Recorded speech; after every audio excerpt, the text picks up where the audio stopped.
Hello everyone and welcome to a new video. MC-Mura here, and in today's video we are checking out some tips on how you can fight against Dan. Dan of course is the newest added character to Street Fighter V. He has always been like a joke or a low tier character, but in this game I do actually think Dan is very strong in my opinion. My early impressions is that he might actually be better than Ken, potentially Kagi, and I do think he's about on par with Sakura, give or take. Maybe even a little bit better, but we will have to see about that one. So in general, he is really good. And one of the biggest reasons that Dan is really good is because of his V-Skill 2. Dan's V-Skill 2 allow him to cancel any normal into another normal or special or do whatever he wants, right? He can cancel the startup of the V-Skill into something else. And this is very strong because Dan actually have a fast walk speed. So as you can see, his walk speed is actually really quick and his range is really long as well. Like this is his standing heavy kick. Look at how far it reaches, right? It does have really good range, right? So he have a lot of range and he have a lot of frame traps. And this is a legitimate frame trap. If I try to mash my jab, I get crush countered. If I try to backdash, I get crush countered. I can't really jump here, I will get hit grounded. Not much that you can do in this instant, to be honest. But there are a couple of things that you have to keep in mind. I'm gonna break it down to V-Skill 2 Dan and V-Skill 1 Dan because they are two separate characters in my opinion. When Dan is using V-Skill 2, he doesn't really have a way around fireballs, right? He can use his own fireball, but it is slow and it doesn't lead to much. So when you're fighting against Dan who have V-Skill 2, fireball zoning and long range attacks are really good against him. So against V-Skill 2 Dan, zoning him is actually very strong. So if your character have zoning options, even if you can, I would actually highly recommend trying to zone out V-Skill 2 Dan. The other things that you have to realize about Dan is that his heavies or normals in general have a lot of recovery. So he's really whiff punishable. So as you can see, if I'm out of his throw range or out of his attack range, I can very comfortably whiff punish him. So let us put 2 and 2 together and let's solve this puzzle. Dan was added with V-Shift, and Dan is heavily, aggressively designed with V-Shift in mind. Let's put 2 and 2. Now Dan is gonna use the same sequence, right? Yeah, I can't mash here, but I can V-Shift, right? And notice what we said earlier, his normals have a lot of recovery, right? So because his normals have a lot of recovery, he's actually very vulnerable to V-Shift. So let's check this out again. Right? If Dan goes for that, you can actually get punishes here, right? So this is one thing that you have to keep in mind. Another thing that you have to note is that when Dan is doing his V-Skill 1 stuff, he's actually giving you V-Gauge. So on every cancel he's doing, let's make him attack again. On every cancel he's doing, you're getting V-Gauge.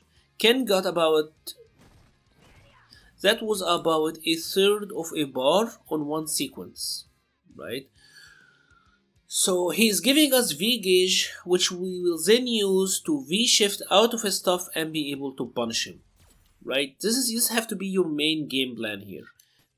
So let's return our normal back again. And one other thing that you have to understand is for this particular string, if he's doing like a heavy kick cancel into heavy punch, or like heavy kick cancel into heavy kick, you can always DP that, right? Sure, Yukin is really good here. You can EX uppercut if you want. Pretty much you have to understand that Dan is also committing, right? Because if Dan does the raw heavy kick, right, this is punishable, so you can get a punish here. And if he does the kick into the taunt, this is also -6, so you do actually get a punish here as well, right?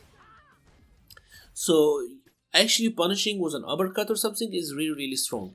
But you have to be careful that he does have this option. He can do like heavy kick into medium kick, and if you try to DP here, you will actually get hit, right? It said reversal, I tried to get my DP out, but I got hit. But again, his reward in doing that isn't really that high. So as you can see, the reward, he's at +1 or +2, even +3 situation, but he's not really getting that much. You're just getting hit by a medium, right? So this is very good. And again, like I said earlier, V-shift is also very powerful here, right?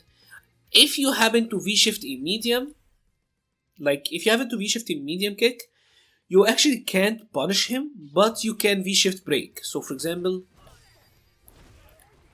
you do get a V-shift break here, and if he's doing like a heavy punch to a medium punch or something, this is a true block string. Here if I try to even mash my V-shift, as you can see, nothing is coming out. If I try to mash my DB, right, I can get it when the medium punch is cancelled, but not before that. So generally, let's revise what we just known. We will try to zone him out, we will try to whiff punish him, and we have to understand that V-shift is very strong against his V-skill 2 pressure. And just by the nature of him and his V-skill giving us V-gauge, we should be able to do that a lot, right? So this is the same sequence actually. You can also V-shift his knees and get punishes. So the moral of the story is, like I said, Dan is aggressively built around V-shift, and we're gonna learn how to use it well to be able to get the most out of our fights against Dan.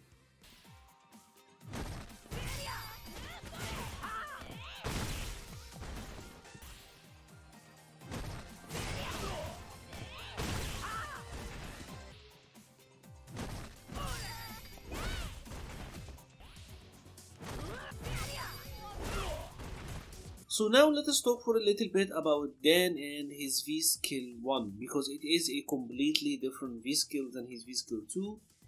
Obviously, in my opinion, V-skill 2 is way superior. I do honestly think it might be one of the best V-skills in the game, but V-skill 1 is a lot tamer in comparison. V-skill 1 pretty much makes Dan able to cancel any of his special moves to the taunt. This is good because, of course, he can do something like this, and now he gets to be safe. The taunt itself is -2. It sets up the -2 situation where he uppercut or not kind of thing. But if he's using it as a neutral skipping tool like that, you have to understand that you can kind of neutral jump and bait this. I know many Dan players like using this, especially on the lower levels of play. You're gonna see this done in a little bit. But with some practice, you can actually neutral jump here and punish him for that. So this is not that big of a deal. The other one is they might do the fireball and then cancel it into the dodge, right? Or the roll. And the thing about this is that this goes kind of twofold. If he's doing the fireball, I would honestly kind of wait for the roll. The roll might be coming, and as soon as you can see it, you can just sweep him and you get a crush counter here. Right? This have a lot of recovery, and he's in a crush counter state for a long bit actually.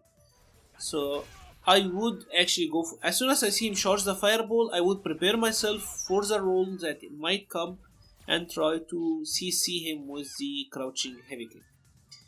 Otherwise, V-skill 1 is mostly about building him Oki. He gets a little bit of better Oki and better knockdowns on his V-skill 1.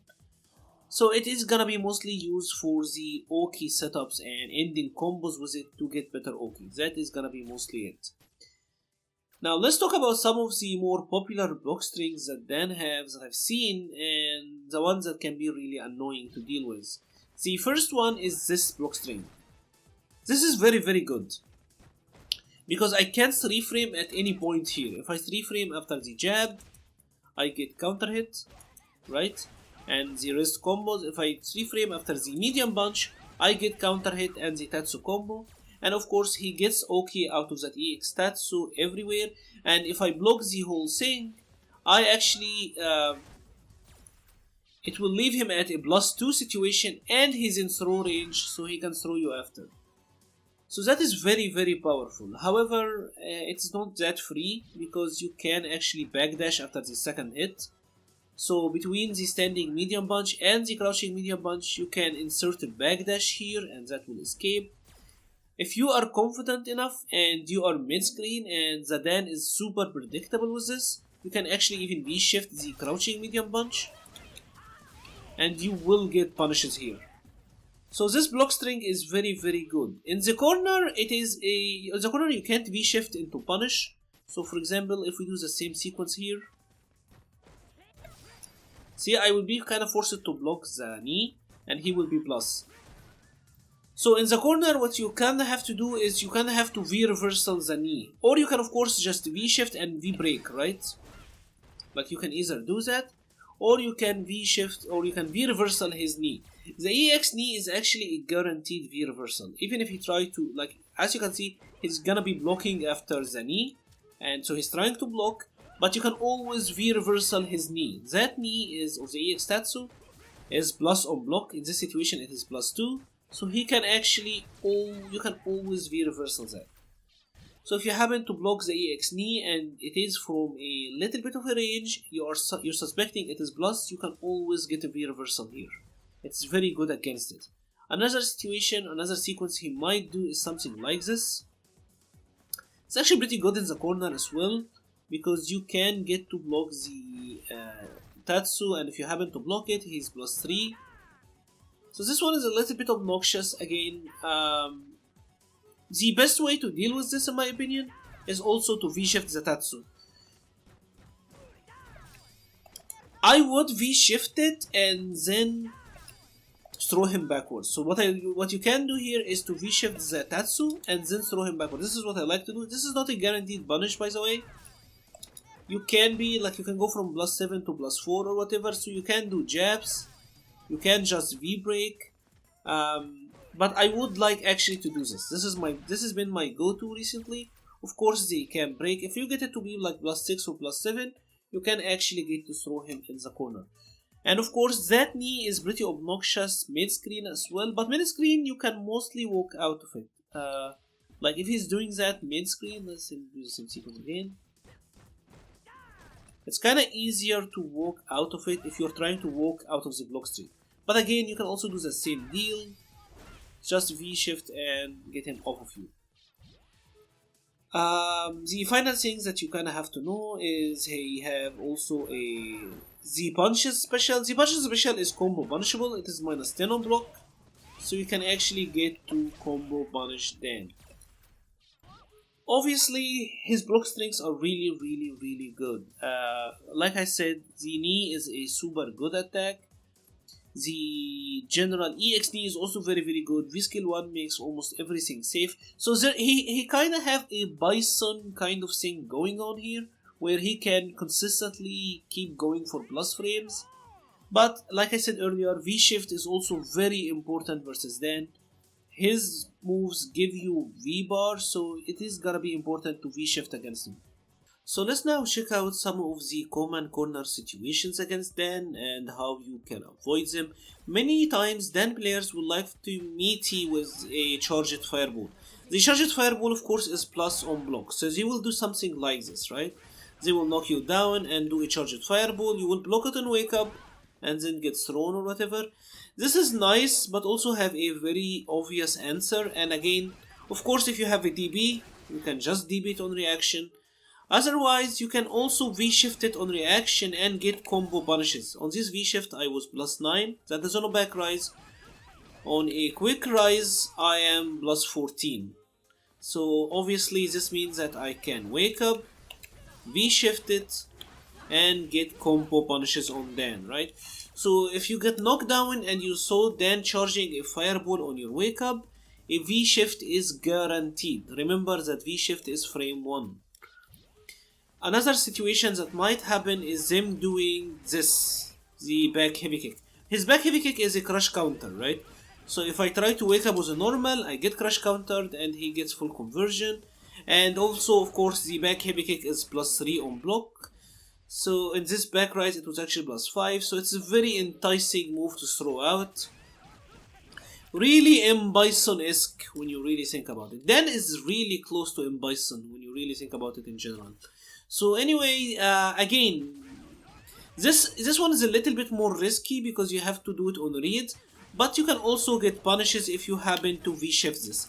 The tell is the whiff jab. To auto time this, then we'll have to whiff a crouching light punch. Notice the setup again.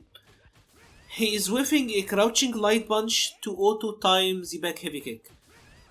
So if you see a waved crouching light punch, you can actually, I personally, if I see it, I do wake up with the V shift, and I hope that they did the back heavy kick, right?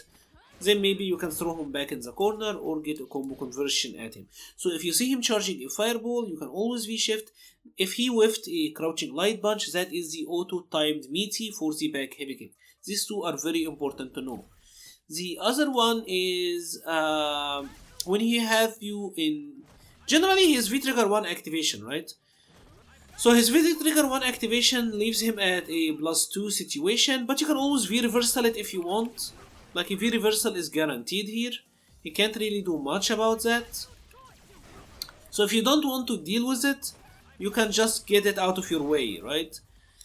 So that is pretty good. When he throws you in the corner, it is really obnoxious, because Dan can kinda do a lot here. So he can kinda walk up and throw you again. Maybe this time you will try to take the throw, but nope, you get crush countered and whatever. So the throw situation is actually really difficult. Dan have kind of a fucked up throw game. I would again wait for the V shift or wait for the shimmy. So let's just start one more time. I would do that, or I would V reversal the heavy punch. Both of these are really good options in my opinion. You can go for either of them, because he can do a lot of damage if he catches you on a shimmy. His shimmy is very deadly in the corner. And one last thing I wanted to show is when he charges a fireball. His charges fireball, again, this one is gonna be heavily plus on block, but it have a lot of charge up time. And if you notice, there is a very noticeable audio cue to the charged fireball. You can actually even get a jump here, right? So if he charges the fireball, you can even get a jump in on Dan. Obviously, another thing that you have to note is that his V trigger 2 gives him a... When he's in V trigger 2, pretty much, he gets the perfect fireball, and he gets to have an invincible wake up. It's kind of like Akuma. He now gets like to get an invincible wake up. Otherwise, his V trigger 2 doesn't give him anything like super more utility. It is just a little bit more damage. And that is pretty much it for Dan today. Obviously, Dan is a very new character. I will be revisiting him if I find something new. This has just been my findings from the time I labbed Dan, what I found out that I can do against him from my time of using him. Obviously, a very new character, and like I said, he is built with V-Shift in mind. So you have to consider that the mechanic is actually really powerful against most of his attacks. If you have enjoyed this video, please leave a like or a comment. It helps the channel so much. I will leave the Patreon page and the Discord link in the description. Thank you very much for watching, and stay safe.